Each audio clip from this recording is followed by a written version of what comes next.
दोस्तों, हिंदू धर्म में मान्यता है जो लोग पाप कर्म करते हैं मृत्यु के बाद उनकी आत्मा को नरक की यातनाओं को भोगना पड़ता है।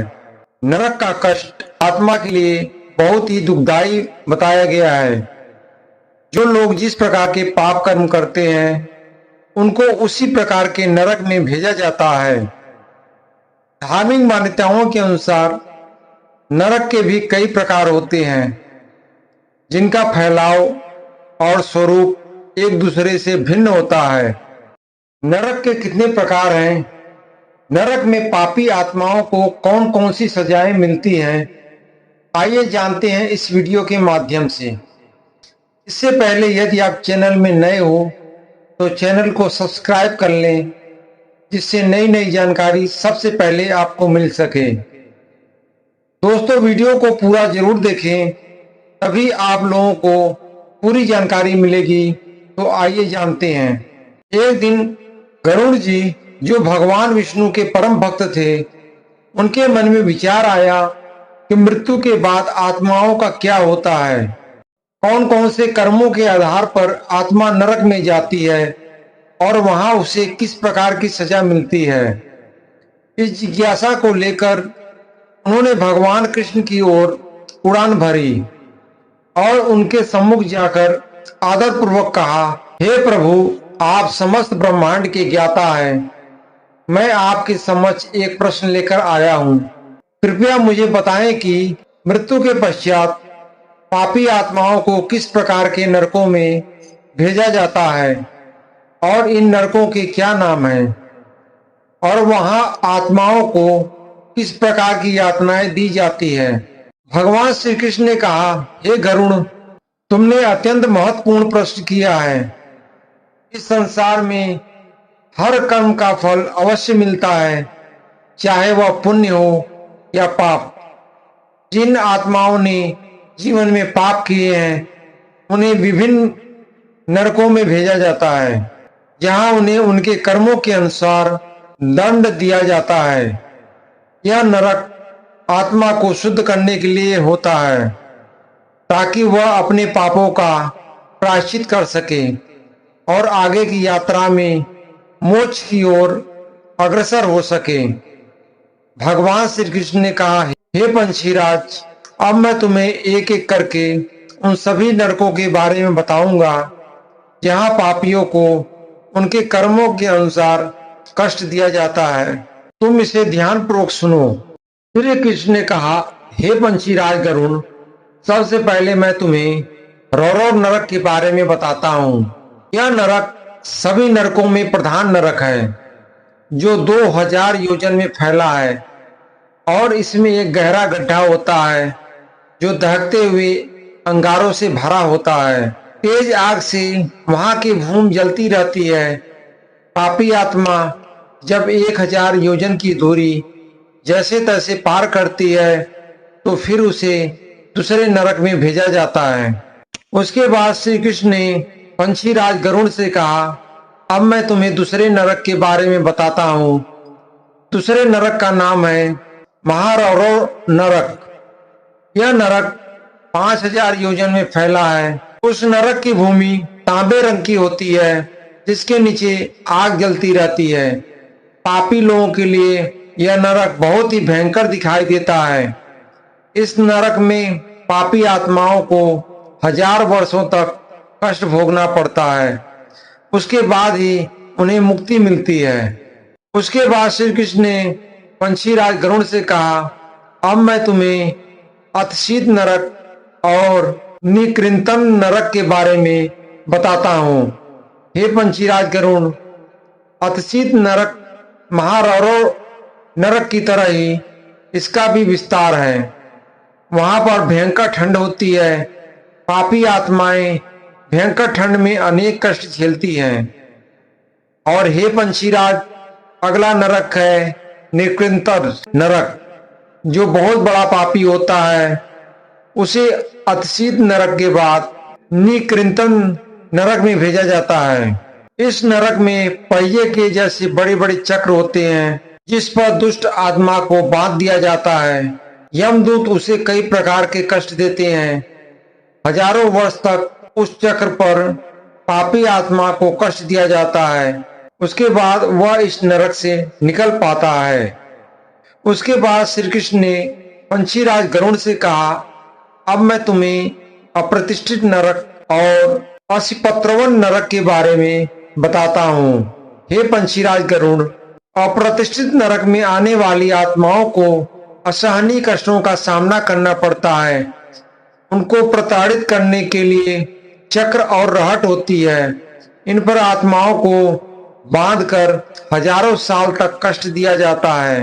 हे पंछीराज गरुड़, असिपत्रवन नरक 1000 योजन में फैला हुआ है।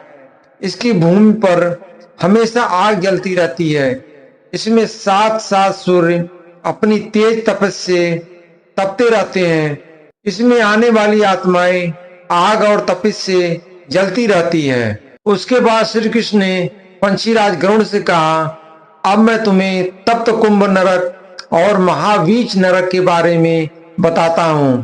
हे पंछीराज गरुड़, तप्त कुंभ नरक में चारों ओर गर्म घड़े होते हैं।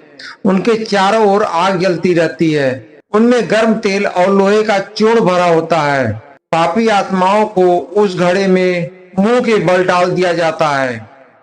यमदूत ऐसे पापियों को अनेक प्रकार की यातनाएं देकर उनका काढ़ा बना डालते हैं। इसी प्रकार हे पंछीराज गरुड़, महावीच नाम का नरक रक्त से भरा हुआ होता है। इसमें वज्र के समान कांटे होते हैं। इसमें गया हुआ जीव कांटों से बिधकर कष्ट पाता है। जो जीव गाय का वध करता है वह इस नरक में 1,00,000 वर्ष तक रहकर कष्ट भोगता है। उसके बाद श्री कृष्ण ने पंछीराज गरुड़ से कहा, अब मैं तुम्हें कुंभीपाक नरक और वज्र कपाट नरक के बारे में बताता हूँ। हे पंछीराज गरुड़, कुंभीपाक नरक में गर्म रेत और अंगारे बिछे हुए होते हैं। इस नरक में दूसरों की जमीन और धरोहर हड़पने वाले को भेजा जाता है। इसके अलावा ब्राह्मणों की हत्या करने वाले को भी भेजा जाता है। इसी प्रकार वज्र कपाट नरक वज्र के समान कठोर होता है। इस नरक में दंड दिया जाता है जो पशुओं पर अत्याचार करके उनका दूध बेचते हैं। उसके बाद श्री कृष्ण ने पंछीराज गरुड़ से कहा, अब मैं तुम्हें मंजूस नरक और अप्रतिष्ठित नरक के बारे में बताता हूँ। हे पंछीराज गरुड़, मंजूस नरक में उन्हें दंड दिया जाता है जो निर्दोष को बंदी बनाते हैं। यह नरक जलते हुए सलाखों का बना होता है जिसमें दोषी जीव को डालकर जलाया जाता है। और प्रतिष्ठित नरक में उन लोगों को डाला जाता है जो धार्मिक व्यक्तियों को कष्ट देते हैं। यह नरक मल मूत्र पीऊ से भरा होता है। इसमें पापी जीव को उल्टा करके गिराया जाता है। उसके बाद श्री कृष्ण ने पंछीराज गरुड़ से कहा, अब मैं तुम्हें विलेपक नरक और महाप्रभ नरक के बारे में बताता हूँ।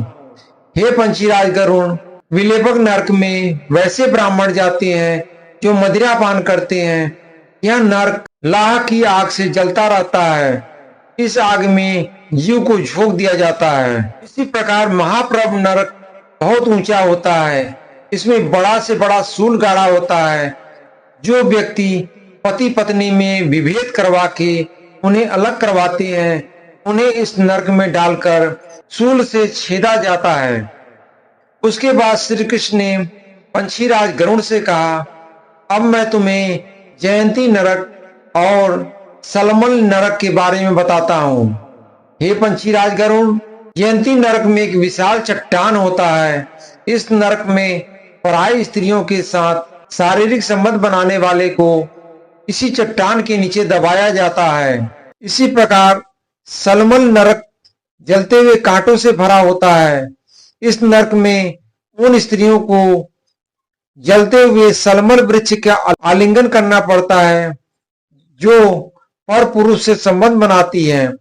यहाँ पराई स्त्रियों से संबंध बनाने और कुदृष्टि रखने वालों को यमदूत आंखें फोड़ देते हैं।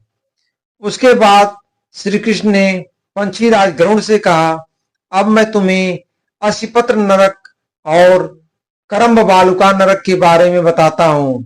हे पंछीराज गरुड़, असिपत्र नरक में वन के पत्ते तलवार जैसे होते हैं।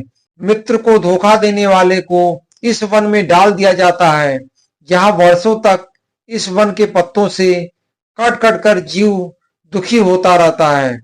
इसी प्रकार कर्म बालुका नरक एक कुएं जैसा होता है, जिसमें गर्म रेत, अंगारे और कांटे बिछे हुए होते हैं, जहां पाप करने वाले को 10,000 वर्ष तक दंड भोगना पड़ता है। उसके बाद श्री कृष्ण ने पंछीराज गरुड़ से कहा, अब मैं तुम्हें तिलपाक नरक और कर्म बालुका नरक के बारे में बताता हूँ। हे पंछीराज गरुड़, जो दूसरों को सताता है उसे तिलपाक नरक में डाला जाता है, जहां तिल से जैसे तेल निकाला जाता है, उसी प्रकार उन्हें पेर कर उन्हें दंड दिया जाता है। और हे पंछीराज गरुड़, महाभीम नरक एक ऐसा नरक है जो सड़े हुए मांस और रक्त से भरा होता है, जहां मांस और मदिरा और अखाद्य पदार्थों को खाने वाले को डाला जाता है। इसी प्रकार भगवान श्री कृष्ण ने पंछीराज गरुड़ को कई और नरकों के बारे में बताया। दोस्तों, अगर यह वीडियो अच्छा लगा हो तो इस वीडियो को लाइक करके कमेंट में जय श्री कृष्णा जरूर लिखें और हमारे इस चैनल अनमोल हिट प्रवचन को अवश्य सब्सक्राइब कर लीजिए, ताकि हर एक नया वीडियो आप तक तुरंत पहुंचे। धन्यवाद। जय श्री कृष्णा।